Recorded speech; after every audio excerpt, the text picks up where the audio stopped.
One of the most talked about things is the coronavirus. Probably the most talked about thing, actually, is the coronavirus because everyone is scared to death of getting infected with this stuff and dying because there is no cure for the coronavirus.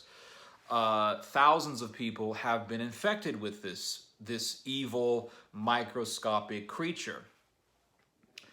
And of course, viruses need to be eradicated, right? Viruses need cures. We need cures, right? Bottom line, we need cures. There is no doubt about that. Governments, scientific institutions, they need to do what they have to do to cure people of this virus, right? No doubt.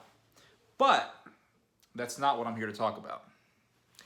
I'm here to talk about the potential political effects of the coronavirus. The potential political effects of this virus. I'm not saying this is what's going to happen. I'm saying that this could happen. I'm saying that the virus could lead to some sort of a political situation that is volatile and dangerous. So what do I mean? Okay, let's talk about this because there's not a whole lot of talk about this subject in light of this whole very volatile, very scary scenario of this coronavirus, right? Of this monster, this microscopic monster. The coronavirus, at one point in time, right? Initially, it was just China, right? Initially, that's what it was. It was like, okay, the Chinese are suffering over there. Just make sure you don't bring any of those Chinese people into our country. That's how it started, right? That was the reaction of a lot of people. Stop immigration from China. Okay, you gotta be careful, right? You don't want to get infected. Now, the virus is in Europe. Before, it was just an Asian thing, right? It was in China. Okay, the Koreans have it. The Japanese have it. Okay, but it's just an Asian thing, right? It's not in the West. It's in the Far East. Okay. But now it's in Europe, and hundreds of cases have been documented of people who are infected with the coronavirus. And it is mainly in northern Italy. Now, in September of 2019, I was going to say October. In September of 2019, I was in Italy. I was in northern Italy. Now, I never went to South Italy, unfortunately, but I went to Rome for 5 days, and then I went to northern Italy. And I was in the Emilia-Romagna region, although I did spend some time in San Marino. For the most part, I was in Emilia-Romagna. Now, Emilia-Romagna is a northern state. It's a northern province of Italy. It's part of that northern Italian culture. And one night, we were driving through this town. Now, if you ever go to northern Italy, which I doubt you will because you don't want to get infected, but if you ever go there, or maybe look it up on YouTube, you look at Emilia-Romagna, the countryside, you will notice there's like a lot of forests, a lot of trees, and a lot of villages. It looks like something out of Resident Evil 4. It doesn't have that like stereotypical Italian feel to it. It's like a buffer zone. Northern Italy really is a buffer zone between South Italy and Germania. That's really what it is. But anyway, we were driving through this old town, and you see like these old buildings everywhere. It's really interesting. And it was like maybe 9 p.m. So the driver was talking to us, and he was telling us about the culture of northern Italy. And he was northern Italian. He was originally from Milan. And he said, in this area that you are in right now, there is a tremendous amount of popularity for Benito Mussolini. All right, Benito Mussolini, the dictator of fascist Italy. And I was really shocked by it. I was like, well, not too shocked because, we are in the north. But I was very interested in what he had to say because I do read a lot about what's currently happening in Europe politically. And I said, really, tell me more. And he said, well, there's a lot of sympathy for Mussolini. And he said it's mainly amongst the youth. The young people in northern Italy are very sympathetic to fascism and to Mussolini. They have a romantic view of fascism. They don't see fascism as this terrible ideology that ruled Italy in the 1940s, 1930s, and got Italy to be a part of the axis of evil and basically pushed Italy into being invaded by the Germans and then, the Allies. Like, they don't see that as a problem. They see fascism as something great and as something to return to.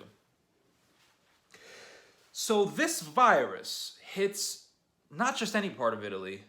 It doesn't hit Sicily. It doesn't hit Apulia. It doesn't hit the Amalfi Coast. Doesn't hit Malta. Doesn't hit the boot of Italy. It hits the north. It hits the most nationalistic and most fascistic part of the country.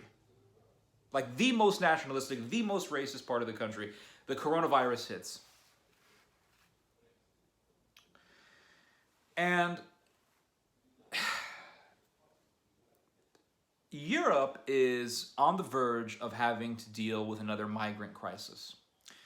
For the last few weeks or so, there has been talk coming out of Western governments like Germany and the US about another refugee crisis. Basically, a repeat of what happened in 2015. Now, what happened in 2015? We all know what happened, right? A bunch of refugees, hundreds of thousands, well, actually millions of refugees, left Syria. They crossed into the Turkish border, and most of them stayed in Turkey. 3.5 million of them stayed in Turkey. Around 800,000 or so of them stayed in Germany. A bunch of them stayed in Italy. A bunch of them stayed in Greece. But as far as Europe goes, most of them stayed in Germany.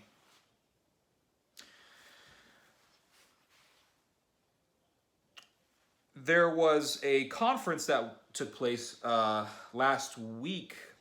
It's called the Munich Security Conference. Now, every year there is the Munich Security Conference. It's in Munich. Who would have guessed? And when people talk in the Munich Security Conference, I listen, because there is some serious geopolitical discussion that occurs in this conference every year. A lot of it, most of it, is just diplomatic talk, like diplomatic claptrap, but there is a lot of stuff that you can learn from it nonetheless.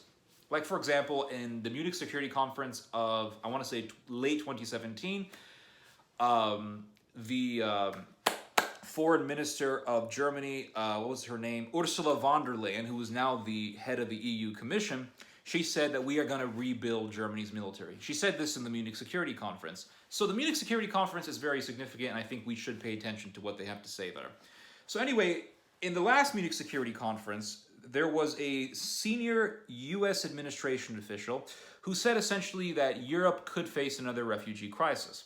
He said that if the fighting in Idlib continues, there will be another refugee crisis in Europe. Now, what's happening in Idlib? In Idlib, you have Russia and you have Turkey going through a proxy war.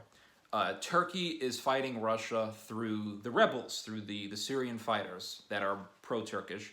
And of course, there's about 10,000 Syrian soldiers currently in Syria. And then you have Russia fighting Turkey through its proxy, the Bashar al-Assad regime. And fighting has intensified. There were 5 dead Turkish soldiers not too long ago, and then before that, there were 3 Russian soldiers who were killed. So it has intensified. The people who are suffering the most are the civilians, obviously. So there are millions of civilians living in Idlib province. If the fighting continues, millions of people could actually cross into the Turkish border. And here's the thing, and this is what the senior administration official observed.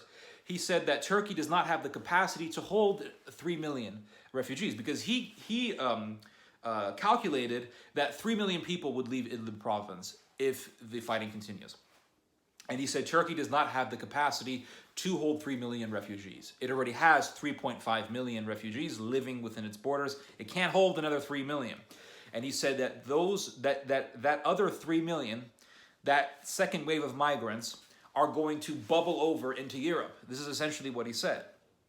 Now, before that, there was a German official by the name of Gerald Knaus. And Gerald Knaus is one of the leading advisors in the German government for the subject of immigration and migration. So basically, he brainstorms policies to mitigate the problems that come along with migration, and that's what he does. So he's a specialist on the subject. And Knaus, spelled Knaus, Knaus did an interview in which he said that there's going to be a repeat of 2015. And he says that, a common saying within the EU is that 2015 can never happen again because 2015 was a complete disaster. But he said that 2015 is going to happen again.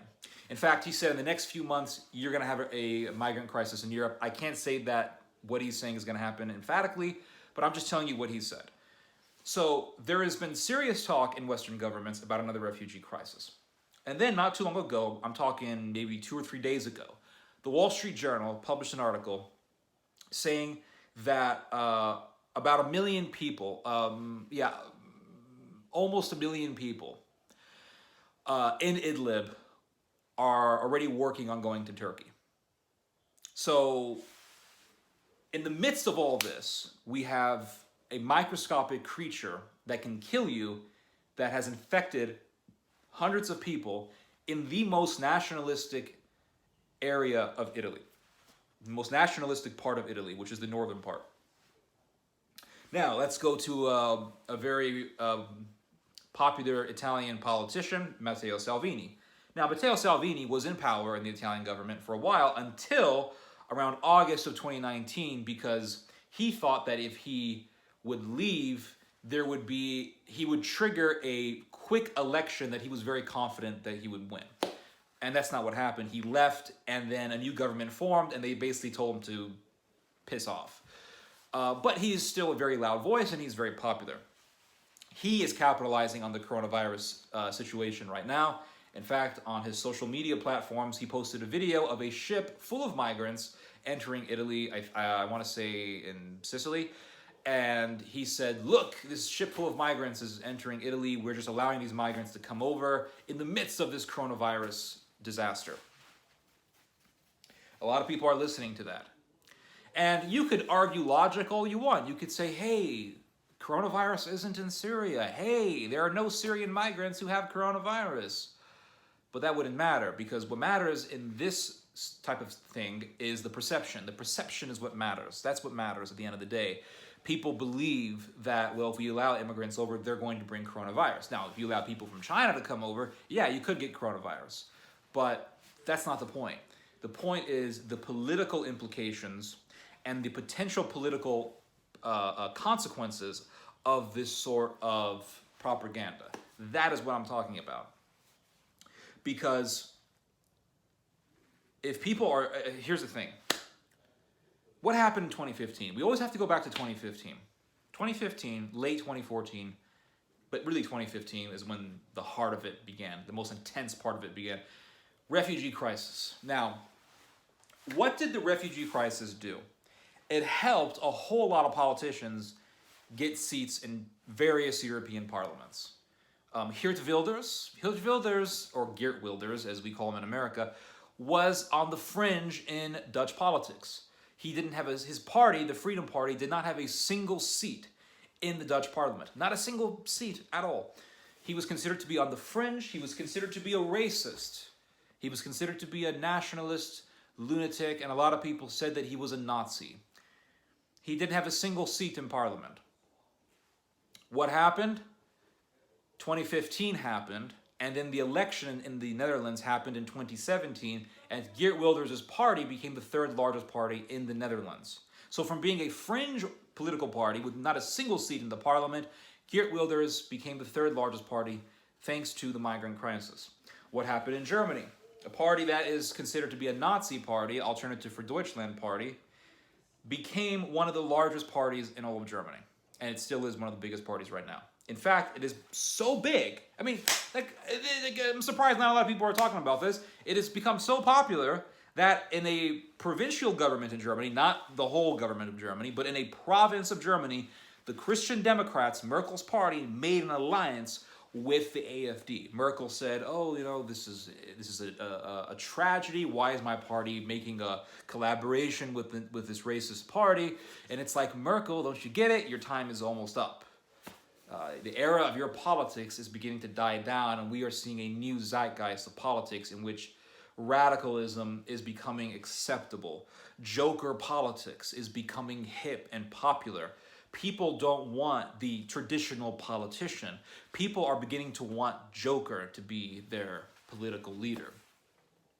A violent revolutionary who kills for the average peasant worker. Something like that. Now, what else happened in European politics? In Austria, you had the Austrian People's Party and the Freedom Party, Austrian Freedom Party, that won big, and they became the main coalition of the Austrian government. Sebastian Kurz became the chancellor, and then you have the Austrian Freedom Party, which won pretty big, got second place in the election. And the Austrian Freedom Party, they want to see the revival of the German Reich. They want to see an Austrian-German collaboration, an Austrian-German alliance to control the Reich. This all happened thanks to the migrant crisis. What else happened because of the migrant crisis? Brexit happened. Now, Nigel Farage has been pushing for Brexit for years. He was considered to be crazy. He was considered to be on the fringe, a lunatic, whatever. Nigel Farage all of a sudden becomes a major political voice. Boris Johnson, all of a sudden Brexit becomes popular. And people thought, oh no, we'll just have a re-election. The British people were not educated enough on the dangers of Brexit. We'll just have another election, please. Allow the people to vote because the people don't understand the whole political implications of Brexit. They had a re-election. It was called the election of Boris Johnson and his party. And he won not by a hair. He won by a freaking thunderstorm. Because his party literally took hundreds of seats in the British Parliament. It was huge. Why? What did they do? The strategist behind Brexit, what did they do? Dominic Cummings, who was the mastermind strategist supposedly behind Brexit, what did Dominic Cummings do? Focus on migration. That's the big issue. 2017 accelerated all of that. What also happened thanks to 2015, the migrant crisis? What else happened? There was an election of a little party in 2017, thanks to the migrant crisis. It was the Forum for Democracy Party. The Forum for Democracy Party won 2 seats in the election in 2017 in the Netherlands. And then, I want to say in 2018 happened so fast, it's like I'm still stuck in 2019. Like, it was crazy how those 2 years went by so fast. But I think in 2019 there was an election in which the Forum for Democracy won like 67 seats in a provincial election. Now this is a far-right party, crazier than the Freedom Party, and they have actual eugenist beliefs in their party. How do you explain that all these parties won so big, parties that were considered crazy and Nazi, they won so big? What was their big moment that they capitalized on? It was the migrant crisis of 2015. Now think about this. That was a migrant crisis without coronavirus. The political effects of the migrant crisis without the coronavirus was effective enough. Like the political effects were significant enough without the coronavirus. Think about it. Like, what is Brexit? Brexit's all about nationalism. Brexit is all about Britain no longer having a voice in the EU, which means Britain no longer controlling Germany, which means a more powerful Germany, which eventually is going to lead to the revival of the Reich. And I know I sound like a conspiratorial lunatic, but that's what this is. The political implications, the political consequences of the 2015 migrant crisis can never be overstated, because it's very real. Now imagine millions of migrants coming in from the Idlib province, crossing the Turkish border and wanting to go to Europe with coronavirus in the whole narrative of the story. The political effects of all that are going to be tremendously much worse. And this could have an effect on the Schengen. Al Jazeera put up an article today about this, basically saying that, right now, the Schengen is still in its normal state. People are traveling to and fro within the European bloc. But, and they said, right now, the amount of people who have coronavirus are in the hundreds. If that number increases to the thousands, this is what the Al Jazeera article specified, if that number increases to the thousands, then they actually could begin seriously thinking about putting hindrances on the Schengen. And basically, the Schengen as we know it would no longer exist. There would be more guards on the borders. There would be more checks on the borders. It would be much more difficult to go from one European country to the other within the EU bloc. And I'm talking not for migrants, I'm talking for EU citizens.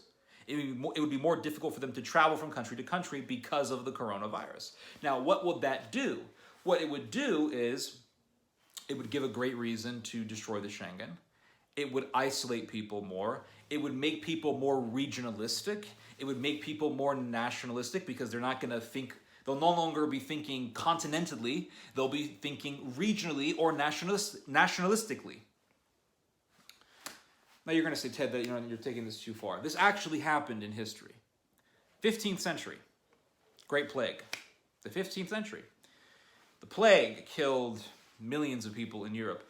In the 15th century, it was pretty horrendous. Now, the plague had lasted for, I want to say, centuries before that. In the 15th century, it was pretty bad. It was pretty nasty. Now, and Hilaire Belloc talks about this in his book on the history of the Reformation. It's a very interesting book. You should read it. What does Hilaire Belloc, this great historian, observe? He observes that one of the things that accelerated the Protestant revolt was the Great Plague of the 15th century.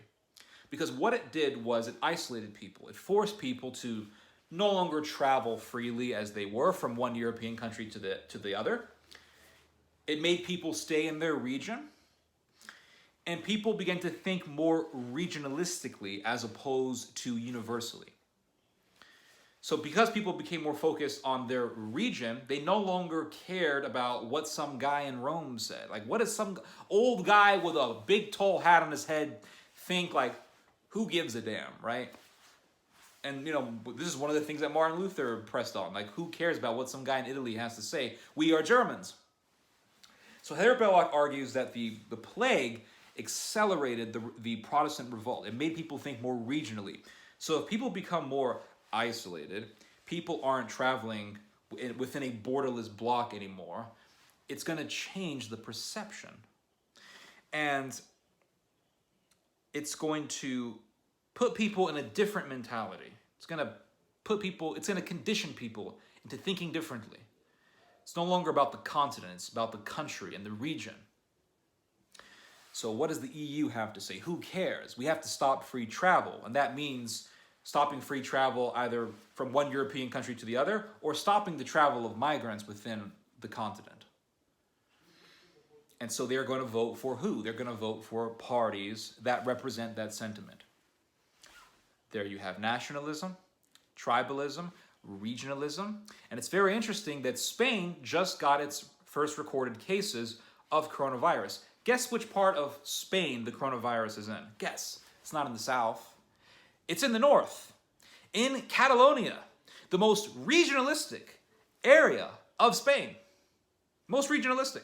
They want to separate. They had a legal referendum in 2017 about how they want to leave Spain. They want to become their own country, and they've been this way for centuries.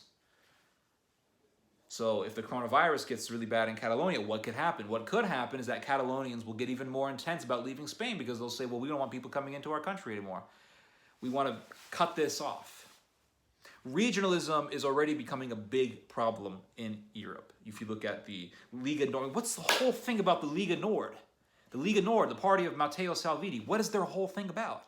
Their whole thing is about severing the north from the rest of Italy. Well, you have hundreds of people infected with this deadly coronavirus that has no cure. What type of narrative are these people going to push? Northern Italy is number one. Anyway, hope you guys have learned something from this message. I've talked way too long on this video. You guys just heard some theology. God bless.